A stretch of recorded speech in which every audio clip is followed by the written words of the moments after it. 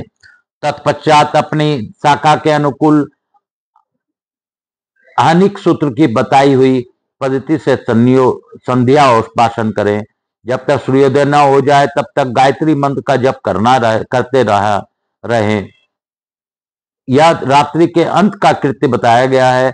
अब दिन का कार्य बताया जाता है। संध्या उपासन के अंत में विष्णु सहस्त्र नाम आदि का पाठ करें, फिर देवालय में आकर पूजन प्रारंभ करें। भगवत संबंधी पदों के गान, कीर्तन और नृत्य आदि कार्यों में दिन का प्रथम प्रहर व्यतीत करें। तत्पश्चात आधे प्रहर पर भली भांति पुराण कथा का श्रवण करें। उसके बाद पुराण बांटने वाले विद्वान की और तुलसी की पूजा करके मध्या का कर्म करना के पश्चात दाल के सिवा शेष अन्न का भोजन करें। बलि वैश्वदेव करके अतिथियों को भोजन कराकर जो मनुष्य स्वयं भोजन करता है उसका वह भोजन केवल अमृत है। मुख शुद्धि के लिए तीर्थ जल, भगवत राम नामृत से तुलसी भक्षण करें। फिर शेष दिन संसारिक व्यवहार में व्यतीत करें। सायकाल में पुनः भगवान विष्णु के मंदिर में जाएं और संध्या करके शक्ति के अनुसार दीप दान करें। भगवान विष्णु को प्रणाम करके उनकी आरती उतारें और स्तोत्र पाठ कर आदि करते हुए प्रथम प्रहर में जागरण करें। प्रथम प्रहर बीत जाने पर शयन करें। ब्रह्मचर्य व्रत का पालन करें। इस प्रकार 1 मास तक प्रतिदिन शास्त्रोक्त विधि का पालन करें। जो कार्तिक मास में उत्तम व्रत का पालन करता है वह सब पापों से मुक्त हो भगवान विष्णु के सालोक्य को प्राप्त होता है। कार्तिक मास आने पर निषिद्ध वस्तुओं का त्याग करना चाहिए। तेल लगाना, प्राणन भोजन करना, तेल खाना जिसमें बहुत से बीजों, ऐसे फलों का सेवन तथा चावल और दाल, ये सभी कार्तिक मास में त्याज्य है। लौकी, गाजर, बैंगन, वन भट्टा, उटकटारा, बासी वन, भेंसिंड, मसूर, दुबारा भोजन, मदिरा, प्राय अन्न, काशी की पात्र में भोजन, छात्रक, कांजी, दुर्गंधित पदार्थ, समुदाय संस्था आदि का अन्न, वेश्या का अन्न, ग्राम पुरोहित और शूद्र का अन्न और सूतक का अन्न, ये सभी त्याग देने योग्य है। श्राद्ध का अन्न, रजस्वला का दिया हुआ अन्न, जनाना सोच का अन्न और लसोड़े का फल, इन्हें कार्तिक व्रत का पालन करने वाले पुरुष अवश्य त्याग दें। निषिद्ध पुतलों में भोजन न करें। महुआ, केला, जामुन और पकड़ी, इनके पत्तों में भोजन करना चाहिए। कमल के पत्ते पर कदापि भोजन न करे। कार्तिक मास आने पर जो वनवासी मुनियों के अनुसार नियमित भोजन करता है वह चक्रपाणी भगवान विष्णु के परम धाम को जाता है। कार्तिक में प्रातः काल स्नान और भगवान की पूजा करनी चाहिए। उस समय कथा श्रवण उत्तम माना गया है। कार्तिक में केला और आंवले के फल का दान करें और शीत से कष्ट पाने वाला ब्राह्मण को कपड़ा दें। जो कार्तिक में भक्ति पूर्वक भगवान विष्णु को तुलसी दल समर्पित करता है वह संसार से मुक्त हो भगवान विष्णु के परम पद को प्राप्त होता है। श्री हरि के परम प्रिय कार्तिक मास में जो नित्य गीता पाठ करता है उसके पुण्य फल का वर्णन सैकड़ों वर्षों में भी नहीं किया जा सकता। जो श्रीमद् भागवत का भी श्रवण करता है वह सब पापों से मुक्त हो परम शांति को प्राप्त होता है। जो कार्तिक की एकादशी को निराहार रहकर व्रत करता है वह निसंदेह पूर्व जन्म के पापों को मुक्त हो जाता है। जो कार्तिक में भगवान विष्णु को प्रसन्नता के लिए दूसरे ज्ञान का त्याग करता है वह भगवान विष्णु के प्रेम के भली भांति प्राप्त करता है। जो राह चलकर थके मांदे और भोजन के समय पर घर पर आए हुए अतिथि को भक्ति पूर्वक भोजन कराता है वह सहस्त्रों जन्मों के पाप का नाश कर डालता है। जो मूल मानव वैष्णव महात्माओं को निंदा करते हैं वे अपने पितरों के साथ महारौरव नरक में गिरते हैं। जो भगवान की भगवत भक्ति को निंदा सुनते हुए भी वहां से दूर नहीं हट जाता वह भगवान का प्रिय भक्त नहीं है। जो कार्तिक मास में भगवान विष्णु की परिक्रमा करता है उसे पग पग पर अश्वमेध यज्ञ का फल प्राप्त होता है।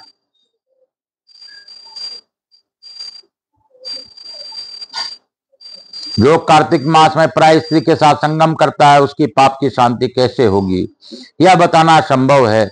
जिसके ललाट में तुलसी की मूर्ति का तिलक दिखाई देता है, उसकी ओर देखने में यमराज भी समर्थ नहीं है। फिर उनके भयानक दूतों की तो बात ही क्या। कार्तिक में भगवान विष्णु की इस प्रसन्नता के लिए धर्म का अनुष्ठान करना चाहिए। मास व्रत की समाप्ति होने पर उस व्रत की पूर्णता के लिए श्रेष्ठ ब्राह्मणों को दान देना चाहिए। जो कार्तिक में भगवान विष्णु के मंदिर में चूना आदि का लेप कराता है या तस्वीर आदि लिखता है, वह भगवान विष्णु के समीप आनंद का अनुभव करता है। जो ब्राह्मण कार्तिक मास में गंभीरेश्वर के समीप शतरुद्री का जप करता है, उसके मंत्र की सिद्धि होती है।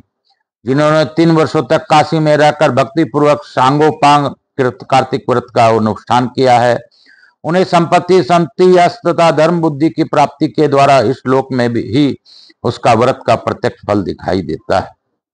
कार्तिक में प्याज, श्रृंग, सिंघाड़ा, सेज, बैर, राई, नशीली वस्तुएं, चिवड़ा, इन सब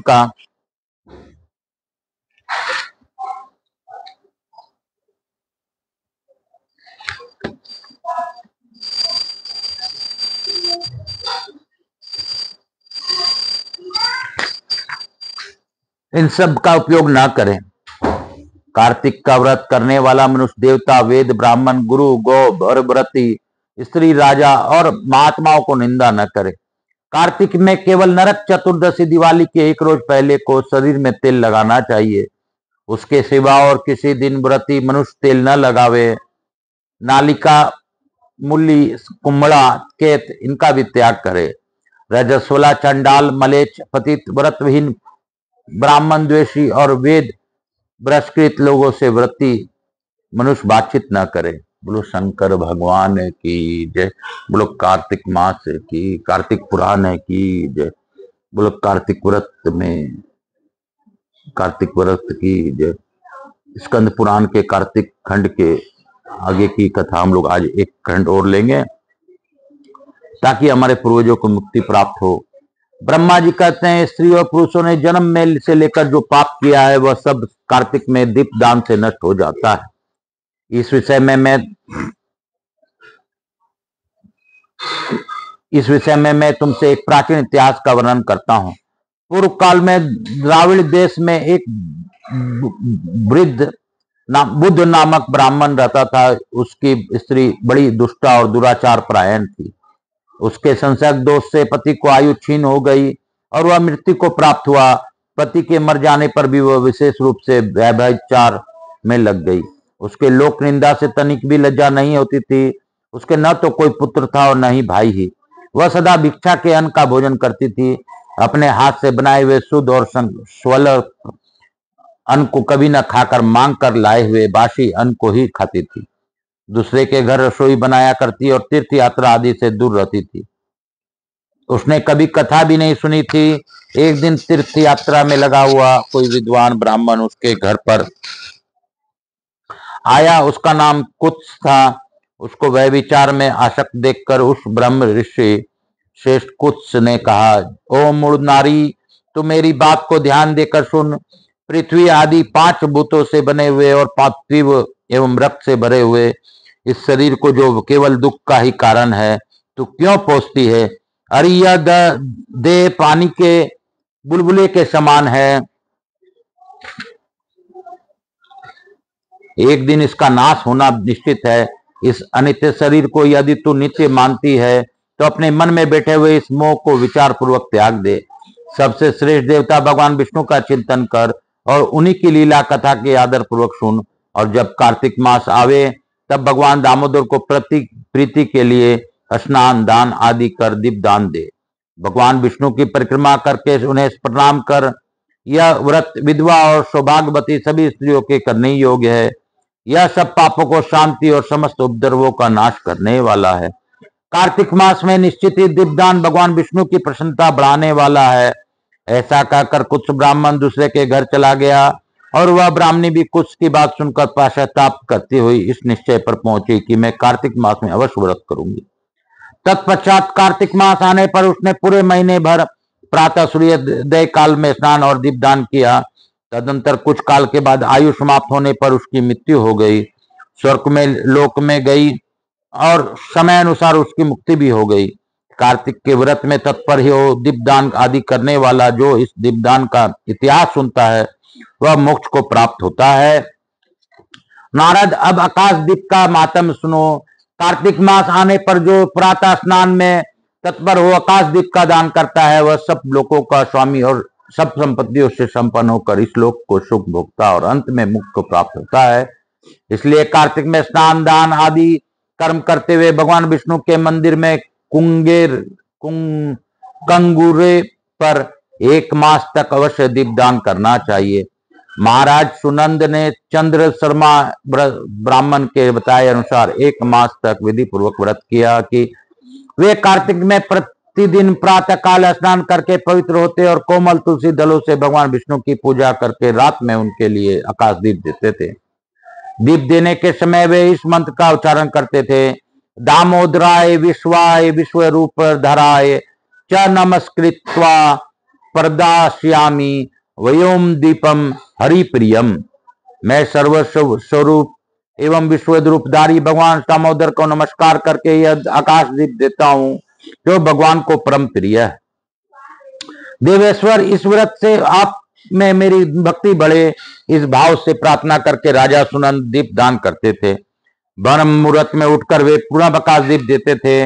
उनका प्रातः काल स्नान और भगवान विष्णु की पूजा का क्रम नियम पूर्वक चलता रहा। मास की समाप्ति पर उन्होंने व्रत का उद्यापन करके आकाश दीप के नियम को भी समाप्त किया और ब्राह्मणों को भोजन कराकर इस विष्णु व्रत की पूर्ति की। इस पुण्य के प्रभाव से राजा ने इस लोक में स्त्री, पुत्र और पौत्र और स्वजनों के साथ लाख वर्ष तक पार्थिव भोगों का उपभोग किया और अंत में स्त्रियों सहित सुंदर विमान पर आरूढ़ हो 4 भुजाधारी शंख चक्र गदा आदि आयुध से सुशोभित पीताम्बरधारी विष्णु का दिव्य शरीर पाकर मोक्ष का आश्रय लिया। वे विष्णु लोक में भगवान विष्णु के ही समान सुखपूर्वक रहने लगे। अतः कार्तिक मास में दुर्लभ मनुष्य जन्म को पाकर भगवान विष्णु को प्रिय लगने वाला आकाश दीप का विधि पूर्वक दान देना चाहिए। जो संसार में भगवान विष्णु की प्रसन्नता के लिए आकाश दीप देते हैं वे कभी अत्यंत क्रूर मुख वाली यमराज का दर्शन नहीं करते। एकादशी से तुलसा राशि के सूर्य से अथवा पूर्णिमा में लक्ष्मी सहित विष्णु भगवान की प्रसन्नता के लिए आकाश दीप प्रारंभ करना चाहिए। नमः पितृभ्यो नमो धर्माय विष्णवे नमो यमाय रुद्राय कांतार पते नमः। पितरों को नमस्कार है, प्रेतों को नमस्कार है, धर्म स्वरूप विष्णु को नमस्कार है, यमराज को नमस्कार है तथा दुर्गम पथ में रक्षा करने वाले भगवान रुद्र को नमस्कार है। इस मंत्र से जो मनुष्य पितरों के लिए आकाश में दीप दान करते हैं उनके वे पितर नरक में हो तो भी उत्तम गति को प्राप्त होते हैं। जो देवालय में, नदी के किनारे, सड़क पर तथा नींद लेने के स्थान में दीप देता है उसे सर्वोत्तमों की लक्ष्मी प्राप्त होती है। जो ब्राह्मण या अन्य जाति के मंदिर में दीपक जलाता है वह विष्णु लोक में प्रतिष्ठित होता है। जो कीट और कांटों से भरी हुई दुर्गम एवं ऊंची नीची भूमि पर दीप दान करता है वह नरक से नहीं पड़ता है। पूर्व काल में राजा धर्मनंदन ने आकाश दीप दान के प्रभाव से श्रेष्ठ विमान पर आरूढ़ हो विष्णु लोक को प्रस्थान किया। जो कार्तिक में मास में हरिबोधिनी एकादशी को भगवान विष्णु के आगे कपूर का दीपक जलाता है उसे कुल में उत्पन्न हुए सभी मनुष्य भगवान विष्णु के प्रिय भक्त होते हैं, अंत में मोक्ष प्राप्त करते हैं। पूर्व काल में कोई गोप अमावस्या तिथि को भगवान विष्णु के मंदिर में दीपक जलाकर तथा बार बार जय जय जय उच्चारण कर के राजेश्वर हो गया था। बोलो शंकर भगवान की जय, बोलो कार्तिक भगवान की जय, बोलो स्कंद महापुराण की जय।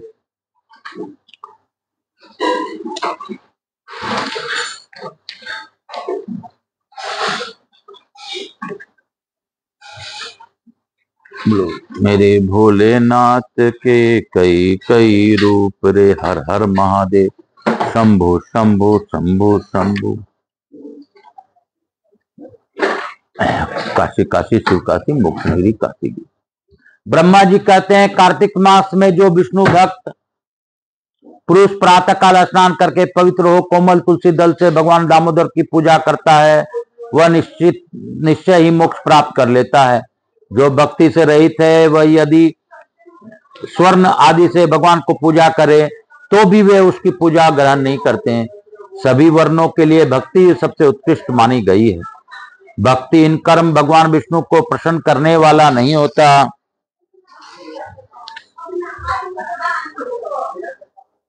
यदि तुलसी के आधे पत्ते से भी प्रतिदिन भक्ति पूर्वक भगवान की पूजा की जाए तो भी वे स्वयं आकर दर्शन देते हैं।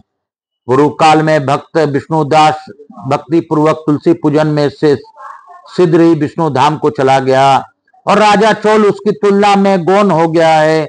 अब तुलसी का मातम सुनो। वह पाप का नाश और पुण्य की वृद्धि करने वाली है। अपनी लगाई हुई तुलसी जितना ही अपने मूल का विस्तार करती है उतने ही सतयुग तक मनुष्य ब्रह्मलोक में प्रतिष्ठित होता है। यदि कोई तुलसी संयुक्त जल में स्नान करता है तो वह सब पापों से मुक्त हो जाए भगवान विष्णु के लोक में आनंद का अनुभव करता है। महामुने जो लोग लगाने के लिए तुलसी का संग्रह करता है और लगाकर तुलसी का वन तैयार कर देता है वह उतने से ही पाप मुक्त हुए ब्रह्म रूप भाव को प्राप्त होता है। जिसके घर में तुलसी का बगीचा विद्यमान है उसका वह घर तीर्थ के समान है। वहां यमराज के दूत नहीं जाते। तुलसी वन सब पापों का नष्ट करने वाला, पुण्यमय तथा अभीष्ट कामनाओं को देने वाला है। जो श्रेष्ठ मानव तुलसी का बगीचा लगाते हैं वे यमराज को नहीं देखते। जो मनुष्य तुलसी काष्ठ संयुक्त गंध धारण करते हैं क्रियामान पाप उसके शरीर का स्पर्श नहीं करता। जहां तुलसी सेवन की छाया होती है वह पितरों की तृप्ति के लिए श्राद्ध करना चाहिए। जिसके मुख में, कान में और मस्तक पर तुलसी का पत्ता दिखाई देता है उसके ऊपर यमराज की भी दृष्टि नहीं डाल सकते। फिर दूतों की तो बात ही क्या है। जो प्रतिदिन आदर पूर्वक तुलसी की महिमा सुनता है वह सब पापों से मुक्त हो ब्रह्मलोक को जाता है। पूर्व काल की बात है। कश्मीर देश में हरिमेघा और सुगमेधा नामक दो ब्राह्मण थे जो भगवान विष्णु को भक्ति में संलग्न रहते थे। उनके हृदय में संपूर्ण प्राणियों के प्रति दया थी। वे सब तत्वों का यथार्थ मर्म समझने वाले थे। किसी समय में दोनों श्रेष्ठ ब्राह्मण तीर्थ यात्रा के लिए चले जाते जाते किसी दुर्गम वन में वे परिश्रम से व्याकुल हो गए। वहां उन्होंने एक स्थान पर तुलसी का वन देखा। उनमें से सुमेगा ने वह तुलसी का महान वन देखकर उनकी परिक्रमा की और भक्ति पूर्वक प्रणाम किया। यह देख हरिमेघा ने तुलसी का महत्व और फल जानने के लिए बड़ी प्रसन्नता के साथ बार बार पूछा, ब्राह्मण अन्य देवताओं, तीर्थों, व्रतों और मुख्य मुख्य ब्राह्मणों को रहते हुए तुमने तुलसी वन को क्यों प्रणाम किया है? सुमेधा बोले, महाभाग सुनो, यहाँ धूप सता रही है इसलिए हम लोग इस बरगद के समीप चले। उसकी छाया में बैठकर मैं यथार्थ रूप में सब बात बताऊंगा। वहां विश्राम करके सुमेधा ने हरिमेघा से कहा, विप्रवर, पूर्व काल में दुर्वासा के शाप से जब इंद्र का ऐश्वर्य छिन गया था उस समय ब्रह्मा आदि देवता और असुरों ने मिलकर क्षीर सागर का मंथन किया। उससे रावत, हाथी, कल्प वृक्ष, चंद्रमा, लक्ष्मी, श्रवा, घोड़ा, कौस्तुभ मणि तथा धनवंतरी रूप भगवान श्री हरि और दिव्य औषधियां प्रकट हुई। तदंतर अजरता और अमरता प्रदान करने वाले उस अमृत कलश को दोनों हाथों के लिए हुए श्री विष्णु बड़े हर्ष को प्राप्त हुए। उनके नेत्रों से आनंदाश्रु की कुछ बूंदें उस अमृत के ऊपर गिरी। उनसे तत्काल ही मंडलाकार तुलसी उत्पन्न हुई। इस प्रकार वहां प्रकट हुई लक्ष्मी तथा तुलसी को ब्रह्मा आदि देवताओं ने श्री हरि की सेवा में समर्पित किया। भगवान ने उन्हें ग्रहण कर लिया। तब से तुलसी की जगदीश्वर श्री विष्णु की अत्यंत प्रिय करने वाली हो गई। संपूर्ण देवता भगवत प्रिया तुलसी की श्री विष्णु के समान ही पूजा करते हैं। भगवान नारायण संसार के रक्षक हैं। तुलसी उनकी प्रियतमा है इसलिए मैंने उन्हें प्रणाम किया है। सुमेधा इस प्रकार का ही रहे थे कि सूर्य के समान अत्यंत तेजस्वी एक विशाल विमान उनके निकट ही दिखाई दिया। उन दोनों के आगे ही वह बरगद का वृक्ष गिर पड़ा और उससे दो दिव्य पुरुष निकले जो अपने तेज से सूर्य के समान संपूर्ण दिशाओं को प्रकाशित कर रहे थे। उन दोनों हरि मेघा और सुमेघा को प्रणाम किया। उन्हें देखकर वे दोनों प्रणाम ब्राह्मण भय से विल हो उठ गए और आश्चर्यचकित होकर बोले, आप दोनों कौन हैं? देवताओं के समान आपका स्वर मंगलमय स्वरूप है। आप नूतन मंदार के माला धारण किए कोई देवता प्रतीत हो रहे हैं। उन दोनों के इस प्रकार पूछने पर से निकले हुए पुरुष बोले, विप्रवरो, आप दोनों ही हमारे माता पिता और गुरु हैं। बंधु आदि भी आप ही दोनों हैं। इतना कहकर उनमें से जो ज्येष्ठ था वह बोला, मेरा नाम आस्तिक है, मैं देवलोक का निवासी हूँ। एक दिन मैं नंदन वन में एक पर्वत पर क्रीड़ा करने के लिए गया। वहां देवांगनाओं ने मेरे साथ इच्छानुसार विहार किया। उस समय युवतियों के मोती और बेला के हार तपस्या करते हुए लोमस मुनि के ऊपर गिर गए पड़े। वह सब देखकर मुनि को बड़ा क्रोध हुआ। उन्होंने सोचा, स्त्रियां तो परतंत्र होती है, अतः यह उनका अपराध नहीं है, यह दुराचारी आस्तिक ही साप पाने योग्य है। ऐसा निश्चय करके उन्होंने मुझे साप दिया, अरे तू ब्रह्म राक्षस होकर बरगद के वृक्ष पर निवास कर। फिर मैंने विनय पूर्वक जब उन्हें प्रसन्न किया तब उन्होंने इस साप से मुक्त होने की अवधि भी निश्चित कर दी। जब तू किसी ब्राह्मण के मुख से भगवान विष्णु का नाम और तुलसी दल की महिमा सुनेगा तब तत्काल तुझे उत्तम मोक्ष प्राप्त होगा। इस प्रकार मुनि का शाप पाकर मैं चिरकाल से अत्यंत दुखी हो इस वट वृक्ष पर निवास करता था। आज देववश आप दोनों के दर्शन मुझे निश्चित ही ब्राह्मण के शाप से छुटकारा मिल गया। आप मेरे इस दूसरे साथी की कथा सुनिए। यह पहले एक श्रेष्ठ मुनि थे और सदा गुरु की सेवा में ही लगे रहते थे। एक समय गुरु की आज्ञा का उल्लंघन करके ये ब्रह्म राक्षस भाव को प्राप्त हो गए, किंतु आपके प्रसाद से इस समय इनकी भी ब्राह्मण के शाप से मुक्ति हो गई। आप दोनों ने तीर्थ यात्रा का फल तो यहीं साध लिया। ऐसा कहकर वे दोनों उन श्रेष्ठ ब्राह्मणों को बार बार प्रणाम करके उनकी आज्ञा ले प्रसन्नता पूर्वक धाम को गए। तत्पश्चात वे दोनों श्रेष्ठ मुनि परस्पर पुण्यमयी तुलसी का प्रशंसा करते हुए तीर्थ यात्रा के लिए चल दिए। इसलिए भगवान विष्णु की प्रसन्नता देने वाले इस कार्तिक मास में तुलसी की पूजा अवश्य करनी चाहिए। बोलो शंकर भगवान की जय। बोलो काशी काशी शिव काशी मोक्ष नगरी काशी की। बाबा भोलेनाथ की दया से हम लोगों ने भावपूर्वक इस कथा का अद्भुत कथा का श्रवण किया। ऐसी अद्भुत कथा, तुलसी की अनुपम कथा हम लोगों ने जानी और तुलसी की महिमा जानी। हम लोगों ने कथा किस प्रकार स्नान करना चाहिए, किस प्रकार विधान है कार्तिक मास का, वो भी जाना। पितरों के मुक्ति के लिए भी दीप दान का महत्व जाना, आकाश दीप को जाना। तो यह मेरे भोलेनाथ की दया है कि पितरों के प्रसंग की बात इस कथा में आ रही है। तो हमारे पितर प्रसन्न हो, हमारे जो हर कृति से प्रसन्न हो, ऐसी मेरी प्रार्थना है। सबके पितरों को मुक्ति मिले, मेरे भी पितरों को मुक्ति मिले और पूर्वज प्रसन्न हो, ऐसा मैं मांगता हूं। हे स्कंद कुमार स्कंद देव भोलेनाथ, मुझसे जो भी गलती हो रही हो तो क्षमा कीजिएगा। काल हर दुख हर दारिद्र कष्ट हर हर हर महादेव। शंभो शंभो।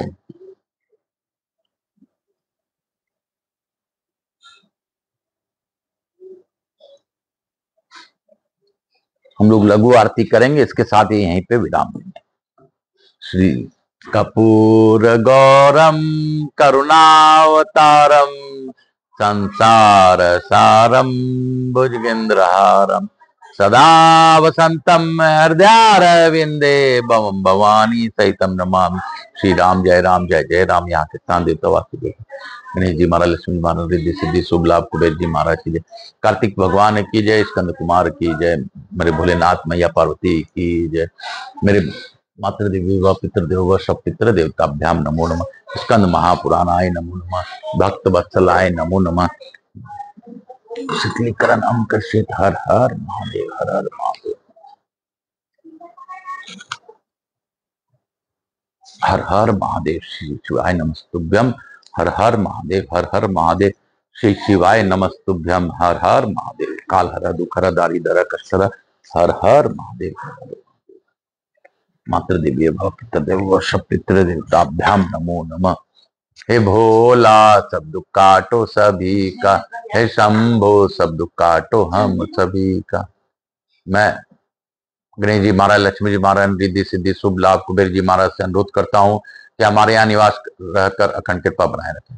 आवाज समझ देवी देवताओं से अनुरोध करता हूँ कि आप प्रसन्न होइए, आप अपना आशीर्वाद हमें प्रदान कीजिए और इस स्कंद महापुराण की अद्भुत कथा का श्रवण कर हम लोगों को पर कृपा कीजिए और अपने स्थान को आशीर्वाद प्रदान कर अपने स्थान को गमन करें, पुनः बुलाने पर पधार कर आशीर्वाद। कार्तिक कुमार कार्तिकेय स्कंद देव से भी प्रणाम करता हूं तथा उनसे भी अनुरोध करता हूं कि आप प्रसन्न होकर सभी को आशीर्वाद दीजिए। दत्तात्रेय भगवान से भी प्रार्थना करता हूं कि आप प्रसन्न होइए, सभी के पितरों की मुक्ति कीजिए और जो भी इस कथा का ऑनलाइन श्रवण करे उन्हें पर विशेष कृपा कीजिए। हमारे पूर्वजों को भी मुक्ति प्रदान कीजिए। मैं भोलेनाथ मैया पार्वती से भी धन्यवाद देते हुए उनसे अनुरोध करता हूं कि आपने गौर बिंदोरा का भाव से इस कथा का श्रवण किया, आप सभी पर अपनी अखंड कृपा बनाए रखिए। काल हरा दुख हरा दारी धरा कष्ट हरा, हर हर महादेव। शंभु शंभु शंभु शंभु शंभु शंभु। बोलो बम माँ बोलो बम, बोल बम का नारा है, बाबा एक सहारा है। श्री गुरुदेव दत्त, श्री गुरुदेव दत्त, श्री गुरुदेव दत्त, श्री गुरुदेव दत्त, श्री गुरुदेव दत्त, श्री गुरुदेव दत्त, श्री गुरुदेव दत्त, श्री गुरुदेव दत्त, श्री गुरुदेव दत्त, श्री गुरुदेव दत्त, श्री गुरुदेव दत्त, श्री गुरुदेव दत्त, श्री गुरुदेव दत्त, श्री गुरुदेव दत्त, श्री गुरुदेव दत्त, श्री गुरुदेव दत्त, श्री गुरुदेव दत्त, श्री गुरुदेव दत्त, श्री गुरुदेव दत्त, श्री गुरुदेव दत्त। दत्तात्रेय भगवान की जय। दत्त भगवान की कृपा सभी पर बनी रहे और यही भाव के साथ आज की कथा को मैं यहीं पर विराम देता हूं। दत्तात्रेय भगवान सभी के पितरों को मुक्ति प्रदान करें और मेरे पूर्वजों को भी मुक्ति प्रदान करें। काल हरा दुख हरा दारी धरा कष्ट हरा, हर हर महादेव। शंभो शंभो शंभो। बोल बम का नारा है, बाबा एक सहारा है। श्री गुरुदेव दत्ता, श्री गुरुदेव दत्ता, श्री गुरुदेव दत्ता।